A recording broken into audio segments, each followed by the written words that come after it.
What it do, homies? It's your boy Dave, and I'm back today. About to do something new on my channel. This time we are reacting to Casual Geographic.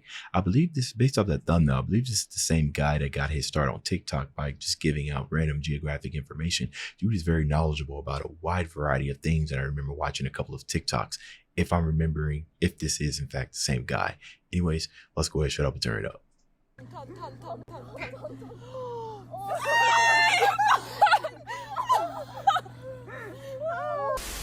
So you might remember a video I made, the 10 most wholesome animals in nature. And even though I admitted literally in the title that it was biased, I missed one. And I have no other excuse than I just forgot. So we're all familiar with the oppression Oreo of the ocean, they need no introduction. And you'll remember that I've called them the ultimate apex predator, with apex standing for ain't no person pressing them, no exceptions. Well, there is one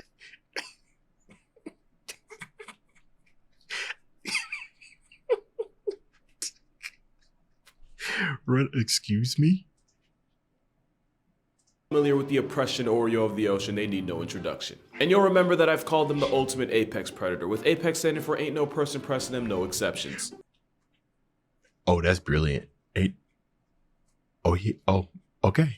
Well, there is one exception. There is at least one animal that'll stand up to this barcoded sea assault. Killer That's whale? right, we're talking about humpback whales. Oh. AKA your new favorite whale. Because humpbacks will often go out of their way to interfere with orca hunts, basically calorie blocking them. And this 40-ton equalizer will often rescue seals, sunfish, and even other species of whales from attacking orcas. And it's not like humpbacks are immune to orca fates. In fact, that's probably how this all started. You see, orcas hunt like the wolves of the sea, by cutting off the young or weak from the group and then battering them into exhaustion. This strategy means this overgrown yin-yang guppy is directly responsible for taking humpback calves off the census. So humpbacks do this thing called mobbing, where they'll confront and square up with killer whales to defend their next generation. And it's to the point where humpbacks will hear the sound of an orca hunt and take it personally, which is pretty bold for an animal with no teeth. But they do have flippers that can grow to the length of a pickup truck, with barnacles growing on them, which basically gives them barnacle brass knuckles. Yeah, I was about to say that same thing. They out here throwing rock fins, rock flippers. I mean, look at this. Yo, do they actually slap box? That'd be crazy.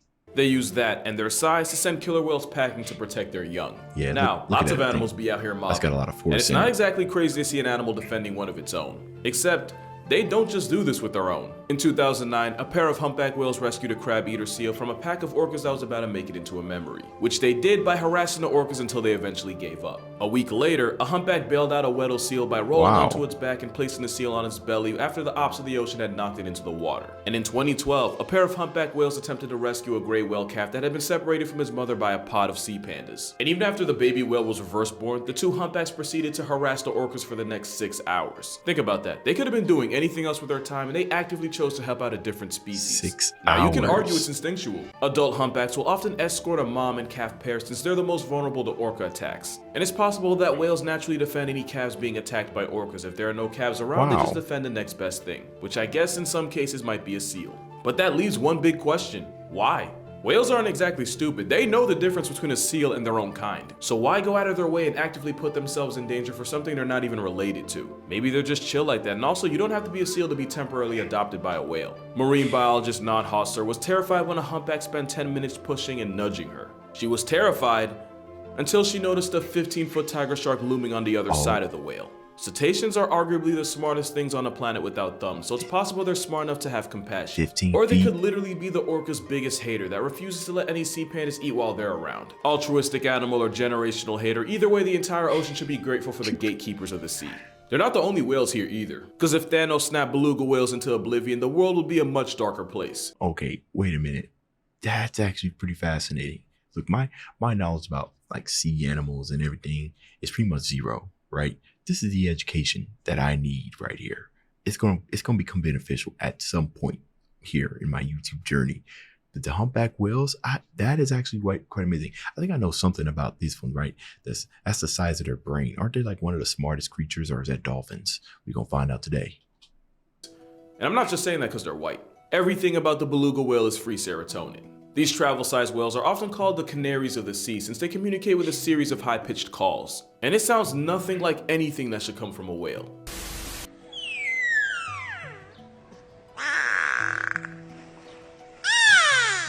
That's adorable.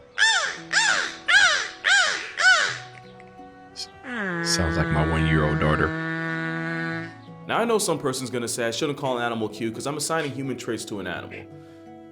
That, it's f***ing adorable. And so is the fact that belugas often imitate the sound of human voices. There was even a time where Navy divers were working underwater on a whale enclosure. The supervisor would communicate with the divers through an underwater device called a wet phone. Well, one of the divers climbed out and was confused because when he asked who told him to come up, everyone said they hadn't said anything to him. Well, turns out one of the beluga whales named Odysee did. When the supervisor wanted one of the divers to surface, he would just say out.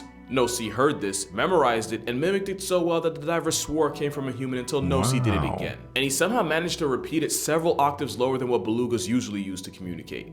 Yeah, they're that smart.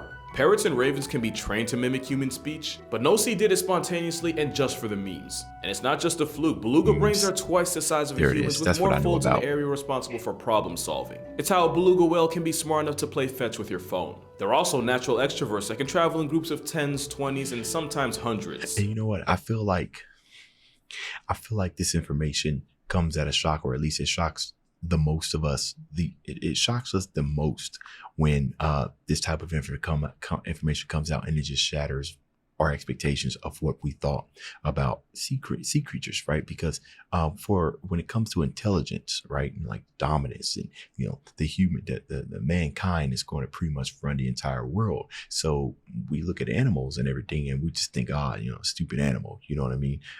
Not all of us, obviously. Those of us without the know. You know what I'm saying? So when we hear these type of things, it becomes more shocking. We're like, wow, well, they was actually capable of doing that. That's mind blowing. And of course, there was that time a beluga whale fell in love with a human, but like in a cute way, not whatever this was. Tina was a beluga whale in a South Korean zoo, but when she was first brought in, she had a lot of trouble getting settled in. One of the male zookeepers spent a lot of time with her and went out of his way to pay extra special attention to her. Again, not like this. The result? Tina caught feelings. She would only kiss him. She'd spit water at anyone that she thought got too close to him. And when other keepers tried to get the same love, she would reject them. So basically, Tina became a jealous, clingy girlfriend, and yet we're still talking about a whale here. Basically, who this guy thought he was, this guy actually is. But yeah, belugas are way smarter and way more wholesome than they get credit for, despite having one of the most demonic looking mugshots you'll ever see. Just like orangutans, who are probably the best single mothers you'll find in nature. Orangutans spend their entire lives in the trees. It's actually how they got their name, which translates to man of the forest. This means orangs are hundreds of feet above the possibility of being clapped by a tiger. But it also means that mothers have to eat, sleep, and travel while the next generation literally clings onto them. Every night, Mama Orang will build a bed for her and her baby from scratch using the branches around her. And again, she has to do this while praying gravity doesn't straight up snatch her child. And that's pretty much her life for the foreseeable future. Because orangutans are the biggest mama's boys on the planet that aren't human. They typically spend 6 to 9 years as their mother's shadow, but can easily stay well past a decade.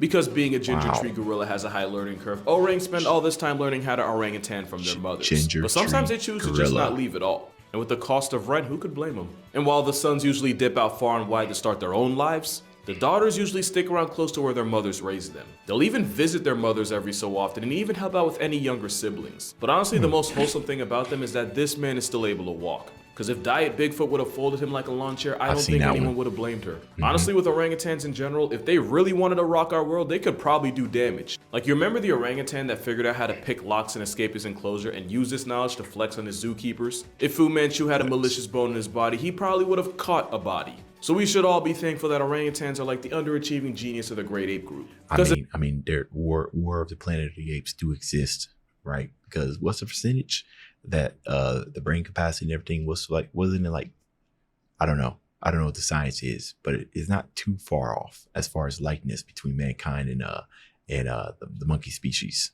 A body. So we should all be thankful that orangutans are like the underachieving genius of the great ape group. Because if Planet of the Apes ever becomes nonfiction, I'm gonna be way more worried about what Maurice might try to pull than whatever power trip Caesar might be on. Orangs would be the ones to discover 4chan and dox anyone they think might be a threat. And if we ever get to that point, going off the grid with a service like NordVPN might be our only option. Because NordVPN creates an encrypted tunnel. Hey, well, guess what? Guess what, my guy? Guess what, Casual Geographic? I use NordVPN, and I'm actually in a 2-year agreement, so. All right. risk-free. Being around the next animal is also risk-free unless you happen to be allergic to happiness. Cause let me tell you, depression here's the Undertaker's theme when this ginger beef You'd be surprised. Honestly, I didn't know a lot about Highland cows before this. They're here almost entirely because of their looks. They're the oldest registered breed of cattle in the world and they originated from Scotland. But with their ketchup smear— I'm sorry. Some of these animals look like they're a huge inspiration to almost every Final Fantasy cow or whatnot, especially that second one. They're the oldest registered breed of cattle in the world and they originated from Scotland. But with their ketchup smear haircut, you probably already knew that. If you had the chance to change your fate, would ya? Looking in the face, cow. But let's talk about that hair. That shaggy fur coat means they can eat all the freezing weather the Scottish Highlands have to offer, especially rain and snow. And having buffalo bangs is believed to protect their eyes from pestering flies, while also making them look like the fifth beetle. Even though I literally just said ginger, they come in a lot of flavors, including white, black, silver, red, dun, etc. But the real reason they're here, they're basically the capybara of cattle. And like the capybara, they have no business being this unproblematic. They used to have to deal with dangers like bears, wolves, coyotes, and even mountain lions. And you'd think that they'd use that generational trauma to justify road raging at anything with a pulse. But the most dangerous thing about them is that if you get their attention too quickly, they might just accidentally clothesline you. But even that's more on you than him. A clear-cut social hierarchy means Highlands rarely have to deal with fights within the group, meaning any violence they cause is strictly an accident. And since their insulating fur helps keep them warm, even in some of the most unforgiving weather, they don't have to compensate by packing extra fat, since that means they don't completely crush the plants under them. And since they're considered light grazers that only eat the tops of grass instead of cutting it all the way down, that means this cow manages to even be a friend to grass. It's pretty much a tank with golden retriever software running it. And we should be thankful for them just existing. This last animal is gonna sound random, but once I give you his full backstory, it'll make sense. So let's talk about Pale Male. Nah, not the guy from the movie High School Really Had No Business Showing. Pale Male was a red-tailed hawk that moved to New York City in the early 90s. At first he tried nesting in a tree, but then got evicted by a neighboring family of crows who I guess wasn't accepting of his kind. And I'm guessing one of their names was Jim. So he decided to settle on a building on 5th Avenue just across from Central Park. And once he was all good and settled, he found a mate who people named First Love. They 100% jinxed her because she would become injured and was moved to a raptor rehab center in New Jersey, and evidently PM would rather start all over than move to New Jersey. I'm from New Jersey, I can make those jokes. But while she was gone, he found a new mate, this one a young female named Chocolate. You can just call that an entanglement. The first time parents struggled to bring up their kids, but eventually would successfully raise 3 chicks who would go on to live in a nearby park. And a little while after that, a car would turn Pale Male into a widow after Chocolate collided with it on a New Jersey turnpike. But one could argue that was her fault for being in New Jersey in the first place. But just like that, First Love returned fresh from rehab and lived up to her name after she and Pale Male reunited. And together, First Love and Pale Male raised multiple chicks. That is until First Love became initials on Pale Male's Twitter bio after she ate a poisoned pigeon. And at this point, Pale Male became a playboy who went through multiple partnerships and chicks. We have no way of knowing for sure, but it's believed Pale Male had at least 4 wives and up to 25 children. Also at one point, building workers removed his longtime nest, so for a while it looked like it was up for him. But by this time, Pale Male had fans, and they weren't having any of it. And after multiple protests, the city compromised by installing a cradle for Pale Male and whoever he was shacking up with to nest in. So yeah, bro had all types of plot armor. We don't know if he's still alive, but if he is, that would make him well over 30. But we do know his DNA is still flying around Central Park to this day. And as a bird of prey who hunts them for a living, that makes Pale Male directly responsible for single-handedly nerfing the number of rats and pigeons in this city. And if you're not thankful for that, then you've never been to New York. And as someone who used to be afraid of pigeons, I know that's something I'm thankful for. But that's gonna do it for this video. Be sure to check out my TikTok and Instagram, and also consider becoming a patron on Patreon if you want to further support this channel. But yeah, make sure you drink water, hug all your relatives while you still can, and don't wait till Thanksgiving to be thankful. And I'll see y'all in the next one. Okay, you know what, guys? I 100% will be back because not only was this extremely educational, dude got some good humor. I can laugh at this stuff for days. Yeah, I don't mind if I come back and watch some more of his stuff. Go ahead to subscribe. Go ahead to hit the like. If you guys got another video of his that he does, go ahead and let me know that down in the comments. It's the end of this video. If you enjoyed the content, leave a like and subscribe. Dave's out.